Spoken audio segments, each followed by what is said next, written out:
저희 딸이 코로나 때문에 교회를 못 나가고 인터넷 예배를 드린다고 해서 어느 교회에 참여하냐고 했더니 청파교회 예배에 참여한다고 해요.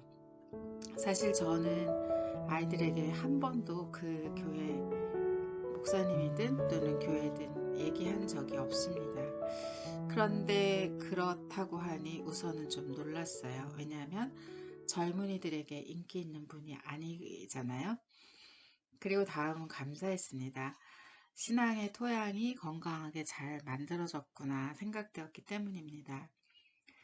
사람이 무슨 책을 읽고 있는지 보면 그 사람의 성향이라든가 가치 그런 것이 파악이 되는데 어느 교회 어느 목사님의 설교를 듣고 있는지 봐도 또 대충 알 수 있습니다. 신앙은 특별한 무엇을 추구하고 또 특별한 무엇이 나타나고 그런 것이 아닙니다. 잠언서 5장 15절에 보면 너는 내 우물에서 물을 마시며 내 샘에서 흐르는 물을 마시라 라는 말씀이 있습니다. 내 삶에 각자의 삶에 주시는 하나님의 은혜, 또 우리 관계 속에 주시는 하나님의 은혜, 섭리, 그게 나와 관계 있다 그런 말씀이겠죠. 그것이 내가 마실 우물이라는 것입니다. 그게 안 되면 속게 되죠. 다시 말해서 하나님의 섭리에 순종하는 삶이 아니라 내가 자꾸 내 의지대로 내 생각대로 뭔가를 하려고 하는 그런 삶이 된다는 뜻입니다. 그렇게 될 때 우리는 힘들어지고 또 자연스레 하나님의 뜻에서 거슬리는 그런 삶의 방향으로 나가게 될 것입니다. 그래서 자꾸 세지는 거죠. 자기 주장이 강해지고 사도 바울이 바울 되기 전에 살기 등등 했던 것처럼 자기가 하나님의 일을 하는 것처럼 어, 자기가 올바른 것처럼 이제 그렇게 생각하고 행동하게 되는 거죠.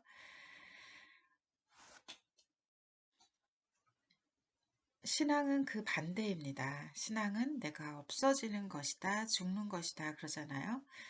나의 주장, 나의 고집이 없어지고 저 사람이 하자는 대로 하고 저 사람 뜻이 하나님의 뜻인가 보다 그렇게 부드럽고 유연하고 연한 갈대처럼 그게 신앙인에 나타나는 모습입니다. 예수님이 베드로에게 말씀하신 것처럼 젊어서는 내가 스스로 띠뛰고 원하는 곳으로 다녔거니와 늙어서는 내 팔을 벌리리니 남이 내게 띠띠우고 원치 않은 곳으로 데려가리라. 이게 신앙의 모습입니다. 다윗이 신앙의 길로 간 사람이라면 사울왕은 그 반대의 길로 간 사람이라고 할 수 있겠습니다. 자기의 의지, 자기의 목적, 자기의 생각대로 무엇을 하려고 했다는 얘기죠. 기독교인들이 하나님의 일, 사명 이런 거 좋아하고 그러는데 하나님의 일도 또 우리에게 주신 사명도 궁극적으로는 하나님께 순종하는 삶이라고 할 수 있을 것입니다. 예수님도 의도적으로 무엇을 하시지 않았습니다. 그때그때 주어지는 대로 순종하셨던 거죠. 오늘 이후로 사무엘상이 2장이 나왔습니다. 2장이 지나면 사울이 죽고 다윗의 시대가 열립니다. 수천 년의 역사지만 수천 년 전의 역사지만 그래도 사울의 시대가 끝나고 다윗의 시대가 열린다 이렇게 생각하니까 약간 마음이 설레이는 것 같습니다. 우리가 이 다윗을 보아도 그렇고 다윗이 왕이 되려고 했던 적이 없잖아요. 근데 그냥 그렇게 되었어요.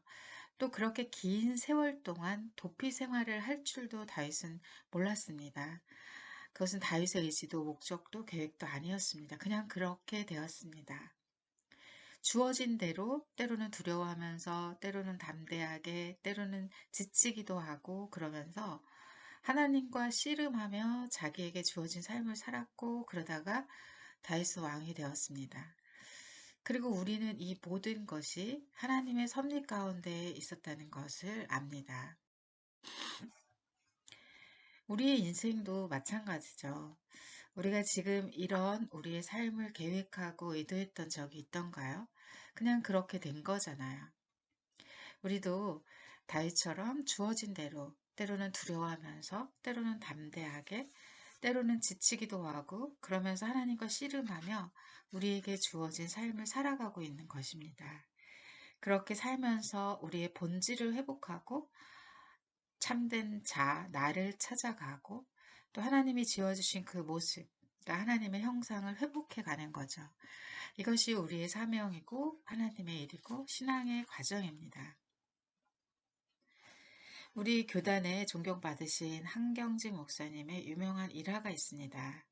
어느 인터뷰에서 그러셨대요.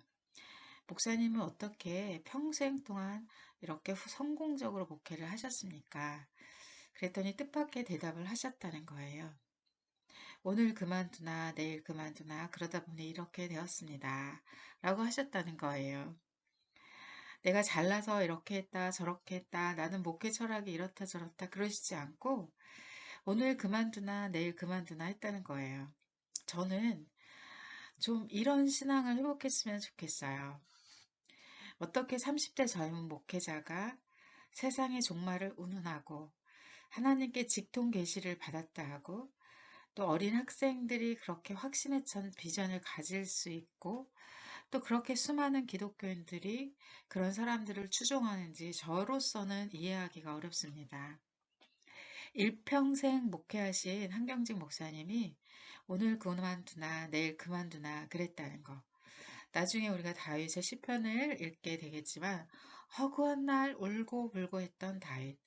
저는 이런 신앙이 그러니까 내가 연약하고 무지한 가운데 하나님께 순종하고자 울고불고 오늘 그만두나 내일 그만두나 그렇게 씨름하면서 살고 있다고 고백하는 그런 신앙이 너무나도 그립습니다.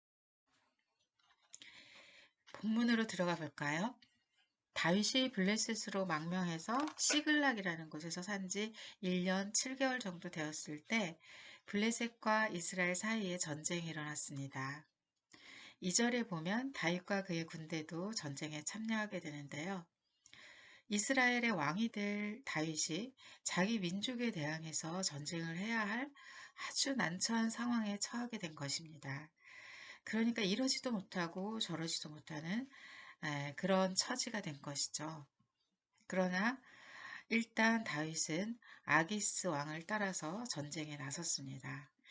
그런데 3절에 보니까 블레셋 방백들이 다윗의 군대를 못마땅하게 생각했다고 합니다. 블레셋은 5개의 부족으로 모여서 하나의 연합체를 이룬 국가인데요. 가드왕 아기스가 말하자면 맏형격입니다. 그렇다고 해서 혼자 마음대로 결정하고 그런 구조가 아니에요. 아기스 왕은 이 다윗을 철석같이 믿었지만 다른 부족 사람들은 다윗을 의심했습니다. 그들이 끈질기게 다윗은 위험하고 믿을 수 없다고 반대해서 결국 다윗은 말머리를 돌려 다시 회군하게 됩니다. 우리가 살다 보면 오늘 다윗처럼 이러지도 못하고 저러지도 못하는 그런 상황에 처할 때가 있잖아요. 그때 하나님이 하나님의 방법으로 해결해 주신다는 겁니다. 개인적으로도 그렇고 가정적으로도 그렇고 교회적으로도 그렇고 국가적으로도 그럴 것 같아요. 그러니까 어떠한 상황에 처하더라도 너무 낙심하지 말고 하나님께서 행하시는 일을 기다리면 된다는 거죠. 동생이 작년에 그 아버지 펜션을 물려받아서 장사를 하는데 워낙 건물이 낡고 또 정신이 없어서 빚을 내서 신축을 하게 되었어요. 근데 사실 강원도 쪽은 여름 한철 장사라 저렇게 많은 돈을 언제 다 갚나 그런 염려가 된 것이 사실입니다. 그런데 코로나 때문에 올해는 봄부터 지금까지 손님이 굉장히 많았어요. 그래서 동생이 추석 때 그러더라고요. 누나, 빚 금방 갚겠어. 인생이 자기가 계획한 대로 되는 경우는 별로 없습니다. 하나님이 우리를 만드시기 위해서 이런저런 환경을 만들어 주시죠. 때로는 진퇴양난 어려움도 주시고 또 거기서 벗어나는 길도 주시고 그렇게 해서 우리를 만들어 주십니다. 11절에 보면 결국 다윗은 다시 블레셋으로 돌아가고 블레셋 사람들은 이스라엘을 치러 올라갑니다. 이 전투에서 사울왕과 요나단이 죽게 되죠. 만약 다윗이 이 전투에 참여하게 되었다면 아마도 너무 복잡해졌을 것입니다. 그리고 어쩌면 예수님의 조상이 되지 못했을 수도 있을 겁니다. 그러나 하나님이 그것을 막아주셨죠. 블레셋 네 방백들을 통해서 또 아말렉을 통해서 다윗이 전투에 참여하는 것을 막아주셨습니다. 다윗이 그런 상황을 만들어간 것이 아니라 또는 의도했던 것이 아니라 하나님이 그 상황을 만들어 주신 거죠. 아침에 모 집사님께서 전화 오셨는데 지금이 교수 임용하고 직원 채용하고 그런 때잖아요. 채용에 힘써달라고 이쪽 저쪽에서 은근히 압력이 들어오는데 정말 어떻게 해야 될지 모르겠다 그러셔요. 신앙의 지혜는 그렇습니다. 최대한 불쌍하고 최대한 힘없고 최대한 모르는 채 나를 드러내지 않는 것입니다. 그래야 산다는 것이 성경이죠. 그러나 세상 지혜는 반대입니다. 최대한 똑똑한 채, 최대한 힘있는 채, 최대한 잘난 채 나를 드러내는 것입니다. 그게 세상의 이치죠. 그런데 그렇게 하면 죽는다는 것이 또 성경의 말씀입니다. 예수님도 어떤 일을 행하시고 나서 이 일에 대해서 말하지 말라. 항상 입단속을 시켰던 이유가 자신을 드러내지 않으려 했기 때문입니다. 다윗이 회군에서 블레셋 자기들이 거처하던 시글락으로 돌아와 보니 아말렉 사람들이 쳐들어와서 거처하던 집을 전부 불태우고 어린아이들과 여자들을 다 포로로 잡아갔습니다. 만약 다윗이 회군에서 돌아오지 않았다면 그대로 상황이 종료되었을 것입니다. 그런데 다윗이 즉시 뒤쫓아가서 백성들을 구원해 왔습니다. 다음 주 30장에 이 내용이 소개되죠. 오늘 사무엘상 29장에서 우리의 일상이 하나님의 섭리 속에서 이루어지고 있다는 것을 보았습니다. 그렇다면 신앙이란 일상입니다. 일상에 순종하면서 살아가는 것이 우리의 신앙 생활입니다. 특별한 것을 찾고 특별한 것을 추구하고 특별한 무엇을 하는 것이 신앙이 아니라는 것이죠. 우리의 일상이 신앙이라는 것이 어떤 의미인지, 그렇다면 우리가 어떻게 살아가야 하는지 그것을 깊이 묵상하는 한 주가 되었으면 좋겠습니다.